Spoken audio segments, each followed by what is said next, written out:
Hey everyone. Ever feel like you're drowning in information? Yeah. I know I do sometimes. It's like the world's moving at warp speed, and Hmm. it's hard to keep up with it all. But that's why you're here with us for this deep dive.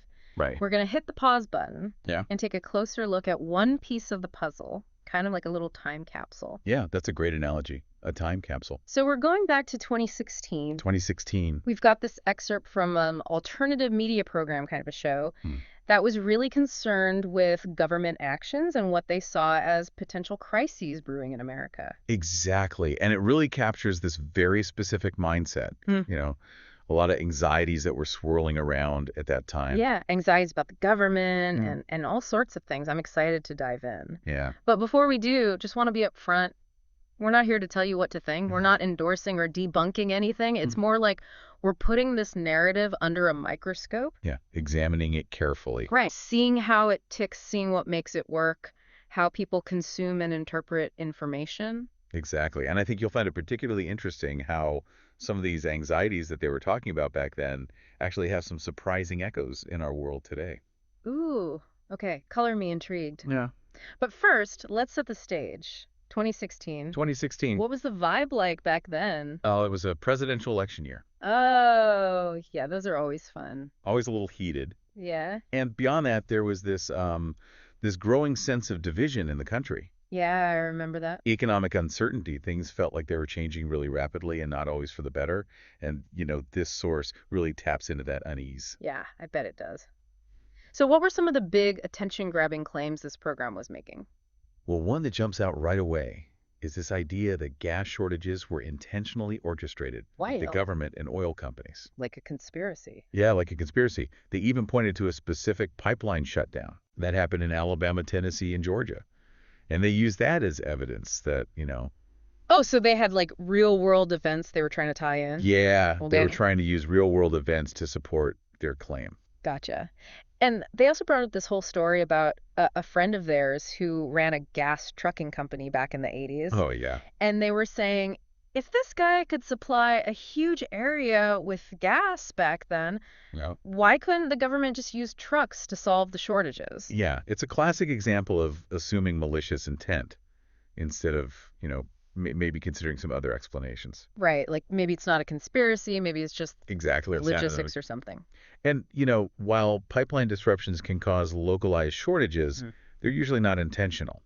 Right. There's usually accidents, maintenance, or increasingly we're seeing cyber attacks. Oh, yeah, that's a good point. Remember that pipeline cyber attack we had last year? Oh, yeah. That was a mess. Nobody thought the government was behind that one. Right, exactly. I mean, it just shows how vulnerable. Yeah, our infrastructure is even now. Yeah, even in 2025. Yeah, so that's a good point. Yeah, it highlights the need for cybersecurity and, just making our systems more resilient. But, Right. it's not as simple as just having a bunch of gas-guzzling trucks on standby, like the source suggests. Okay, so they were a little off on that one. A little bit. What else were they worried about? Well, they were really concerned about this forced transition to electric cars. Electric cars. They saw it as the government's way of gaining more control over people's lives.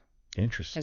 And once everyone was dependent on electric vehicles, Okay. they thought the government could just, pull the plug and cripple the whole transportation system. Really? Wow. It's kind of funny, though, because on the one hand, they seem really skeptical of new technology. Like they were even complaining about the reliance on what they called 1859 technology. Oh, yeah. Those old lead-acid batteries. Right. And they had this whole story about a Ford executive quitting in protest because the company was using such outdated tech for their electric cars. Yeah, they had this distrust of certain technologies, especially if they saw them as being kind of imposed on them. Mm-hmm. But at the same time, they were also worried about being too reliant on a power grid that might not be reliable. Right. Yeah, so they didn't trust the new technology, Yeah. but they also didn't trust the old technology. Yeah, it was a bit of a Kind of a catch-22. tricky situation. Yeah. Yeah, and back in 2016, those concerns weren't entirely unfounded. Right. Yeah, but here in 2025, things are a little bit different, A right? little bit different, yeah. I mean, our battery range is way better now. Right. Solar and wind power are way more common. Much more common. Yeah, technology has advanced a lot since then. So we've addressed some of those concerns. We've addressed some of them, but it's not a simple equation. Right. Yeah. It's not as simple as saying electric cars are the ultimate solution. Okay, so more nuance than that. Much more nuance. For example, there are still ongoing debates Mm-hmm. about the environmental impact of EV battery production. Oh, yeah, that's true.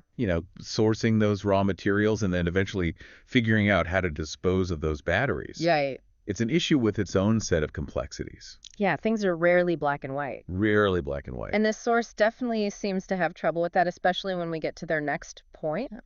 They start talking about a potential link between the sale of firearms to non-English speakers Okay. and a supposed increase in terrorist attacks. Interesting. And to make their case, they even use this personal anecdote about trying to buy a gun at a feed store. Okay. So they're really bringing in the personal experience here. Yeah, and that's where we start to see this source venturing into some dangerous territory. Okay. Because they're essentially using fear and xenophobia to suggest that immigrants are somehow inherently more likely to be involved in terrorism. Oh, yeah, that's a slippery slope. It is. And they got really worked up about this whole experience at the feed store. They claimed that they were denied the sale of a gun after they started questioning why the store was selling to, quote, people without passports. What? They saw this as proof of some kind of shadowy plot, like there's something nefarious going on. It's a clear example of how anecdotal evidence can be used to support a pre-existing bias. Right.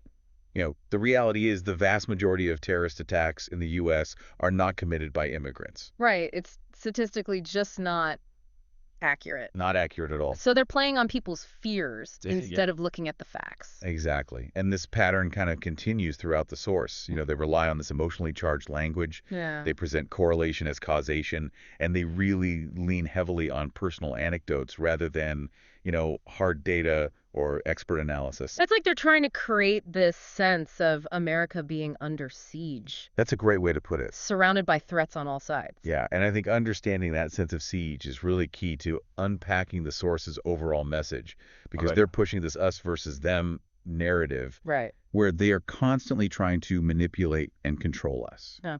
Okay. And if we zoom out a little bit, Yeah, look at the bigger picture. the bigger picture. We can see how this kind of fear can be used to justify really harmful policies, Exactly. erode trust in institutions, Absolutely. and ultimately divide society. That's right. Okay.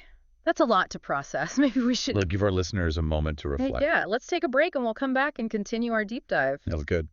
Wow, I don't know about you, but my head's spinning a little bit. Yeah. It's crazy how some of those anxieties from 2016 still feel relevant today, even with all the changes we've seen. Yeah, it's really interesting how certain fears, especially those around, control and security, they seem to have this timeless quality to them. Right. And speaking of control, Yeah. this source really touches on another vulnerability that's become arguably even more relevant in 2025. Okay.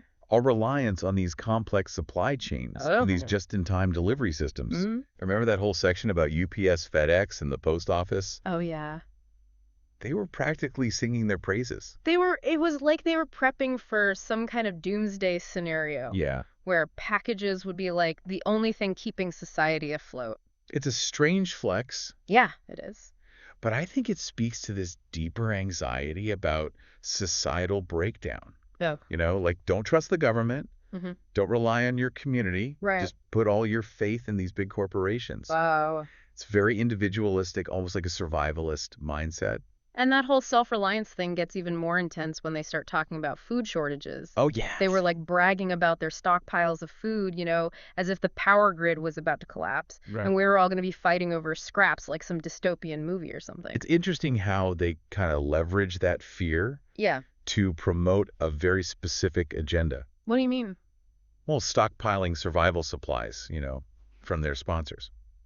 Oh, so it's like... They're not just reporting on these potential crises. Right. They're actually profiting from these fears. So it's like, the world's going to end, but don't worry, we've got you covered. Just buy our stuff. Exactly. Okay, that's a little unsettling. It is. It really raises questions about their motivations. Yeah. And their understanding of government and history gets even more questionable when they bring up the 1973 gas crisis. Oh, yeah, I remember that part. So they claim that during that crisis, certain groups, like, delivery companies, Okay. and get this, the National Guard. Wait, the National Guard? The National Guard. Like the military reserve force? Yes. What do they have to do with gas? Well, they claim that they had access to these fuel rations. Okay. And they found that incredibly suspicious. Okay. They even went so far as to say that the National Guard was a private corporation What? owned by the Queen of England. Hold on. Did they actually say the Queen of England owns the National Guard? They did? That's a whole other level. It's safe to say their grasp of government structures and international relations was a bit creative. Yeah, a little bit. But again, it all plays into this narrative of these hidden forces controlling events, manipulating things behind the scenes. So it's not just about gas shortages or electric cars or even gun control. Oh, It's this deeper belief that someone is always in control, Yeah. pulling the strings, right. and that someone definitely isn't looking out for the average person. You hit the nail on the head. It's this worldview where conspiracies are looking around every corner, and every event is part of some larger, sinister plan. And that's going to be a pretty seductive way of thinking, right? It can be. It makes you feel like you've got this secret knowledge, this inside scoop on how the world really works. Right. It can be very alluring. It offers a Ah. sense of clarity in a world that often feels very chaotic and unpredictable. But it can also be really dangerous. Right. It can be. I mean, it leads to distrust in legitimate sources of information. And makes people more likely to accept these alternative explanations no matter how far-fetched they might be. That's right. Okay, so we've got gas shortages, electric cars, gun control food shortages, and even the Queen of England secretly controlling the National Guard. Right. Is there anything else? Well, they also touch on a topic that's become increasingly relevant in 2025. Mm-hmm. The rise of extremist ideologies and the very real threat of domestic terrorism. Oh, yeah. I remember that part. They were talking about a series of attacks that happened around what they call the Feast of Murder, which, if I remember correctly, was their term for... The term for a Muslim holiday. Right. Huh. And, this is where we see them using fear and prejudice to really demonize an entire religious group. Yeah, and they listed all these violent incidents, a bomb blast in New York shootings and DC arson in Chicago, a stabbing in Minnesota. Right. And they attributed all of them to what they called Islamic extremism. Exactly. And didn't they even show like a map of Islamic communities across the U.S., like suggesting these communities were hotbeds of terrorist activity? It was a blatant attempt to scapegoat and stoke fear of the other. Right. And they used very dehumanizing language, referring to Muslims as foreigners and people who don't speak English. It's kind of chilling to think that this kind of rhetoric was being spread so openly back in 2016. It is. It just highlights how easily fear and prejudice can be weaponized, even in a society that claims to value freedom and diversity. Absolutely. And what's particularly concerning is how they connect this fear of terrorism with their deep distrust of the government. Oh, right. They claimed that the FBI and CIA had been warned about these attacks, but did nothing to stop them. Exactly. And they even called it a fascist attack, Wow. implying that the government was deliberately allowing these things to happen to spread fear and control the population. It's a dangerous and utterly baseless accusation. Right. And, it undermines trust in law enforcement and intelligence agencies. Yeah. And it also illustrates how these conspiracy theories really thrive Yep. in environments where reliable information is either scarce or dismissed. So they're not just criticizing the government, they're painting them as actively malicious. Exactly. Evil, even. In their view, the government isn't simply incompetent, they're deliberately working against the interests of their own citizens. Wow. It's a very black and white, good versus evil worldview. Right. That really ignores any nuance or complexity. And it's designed to make people feel powerless, isn't it? It is. Like there's this shadowy cabal controlling everything. Right. And we're all just helpless pawns in their game. It's a recipe for despair and disillusionment. So what's the way out? Well, that's where it gets really insidious, because they offer a solution. You mean by buying their survival gear Yeah. and prepping for the apocalypse? In a sense, yes. They're offering a sense of agency, a way to take back control in a world that feels increasingly chaotic and out of our hands. But it's a false sense of control, right? It is. It's rooted in fear and paranoia, Exactly. not reason and evidence. Exactly. Okay, so we've unpacked a lot here. We've dissected their claims, analyzed their techniques, and explored these anxieties that seem to be driving this whole narrative. But I'm still left wondering, what's the takeaway for our listeners? What can we learn from all of this? That's the big question, isn't it? It is. And it's one that each listener needs to answer for themselves. Okay. But if I had to offer a starting point, I'd say the most important lesson here is the vital importance of critical thinking. So it's not enough to just be informed. we need to think critically about the information we're consuming. Absolutely. We need to be Uh, skeptical, especially when we encounter information from sources that have a clear agenda. right, like a media program sponsored by survival gear companies. Exactly. Always follow the money. Right. We need to evaluate the evidence, consider different perspectives, and be wary of, emotional appeals and fear-mongering tactics. So it's about being discerning, not just passively absorbing whatever we come across. Exactly. And it's about acknowledging that the world is complex. There are rarely simple answers to difficult problems. So we're not saying that everything the source says is wrong, Well, but we need to understand the context, their motivations, the techniques they're using to push their message. you got it.